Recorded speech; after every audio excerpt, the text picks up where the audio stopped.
So in order to fix this, we have to change our strategy. Instead of grabbing the points, we should grab what we call the subtext. And the subtext is, well, what comes underneath the title, because every single title has these subtext. And underneath it, we have the score. Now, in our case, the top one over here doesn't actually have the score. You see here that we have the subtext, but there is no score. So what we can do is do a little extra check. If we go back to our code, we can now change this a little bit so that instead of having the votes here, what we can do is grab the subtext.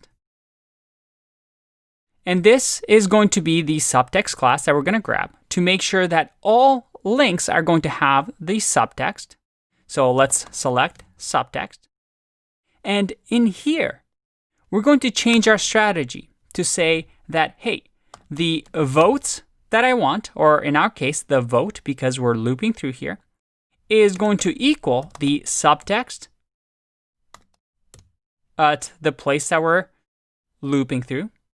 And we're going to select the class of scores. So remember, if we scroll down, class of score is what we want. And that's going to be our vote. Now remember, there are some cases where the vote won't be there. So what we can do now is say, hey, if vote has no length, because remember, we're going to get an array. If this length is 0, that's going to evaluate to false. But if it's not 0, then I want you to do all of this.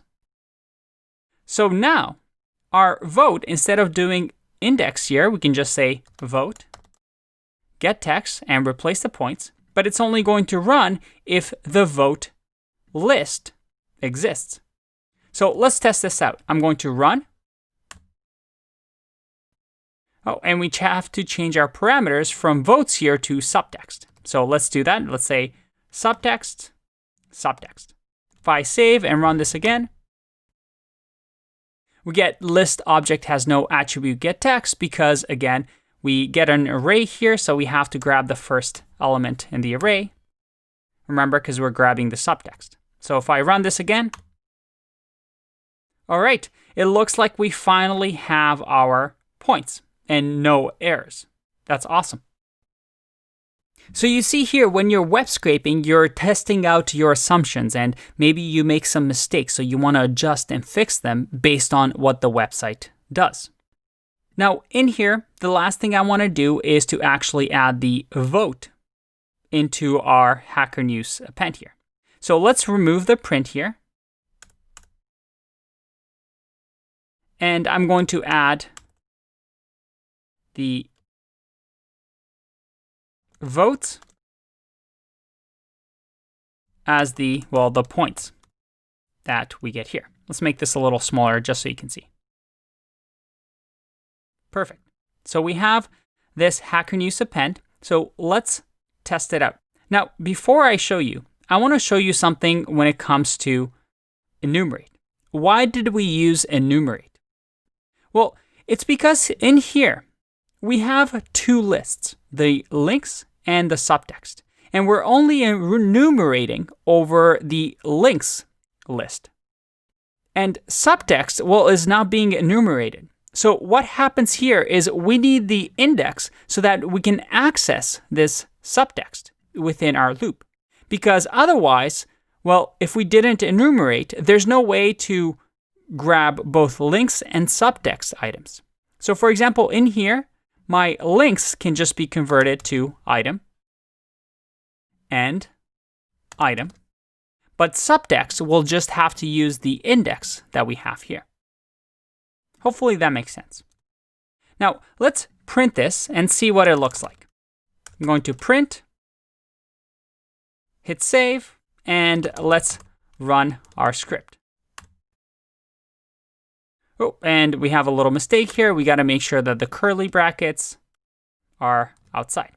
If I run this, all right, we see that we get our data And let's just check. We have title about security issues on VLC, which has a vote of 307. Let's just check that on the page. If I scroll down, about the security issue on VLC, which has 307 votes. Awesome. So this seems to be working. Our script is working. Wonderful. Now, the last thing I want to add here is this whole printing is a little ugly. And ideally, we can print things nicely to the terminal.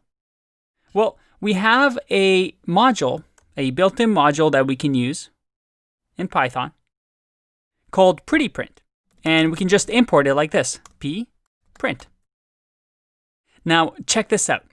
If instead of print here, I do pprint.pprint,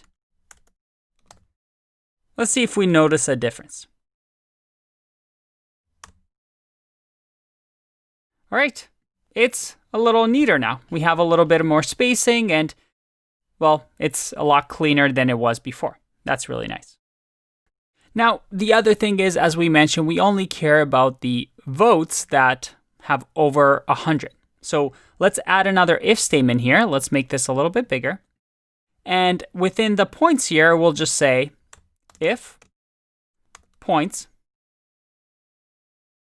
are higher than 99, then we'll append to our updated Hacker News. Let's save, give this a go. All right, it looks like we only have stories that have over 100 points. So it's nice and clean, a lot smaller now. Awesome. Now, there's a few more things I want to add to this. Ideally, these votes are ranked. So we have the highest vote at the top and at the bottom, the lowest vote. This way, it's easier for me to decide what story I should read first. Let's explore that in the next video.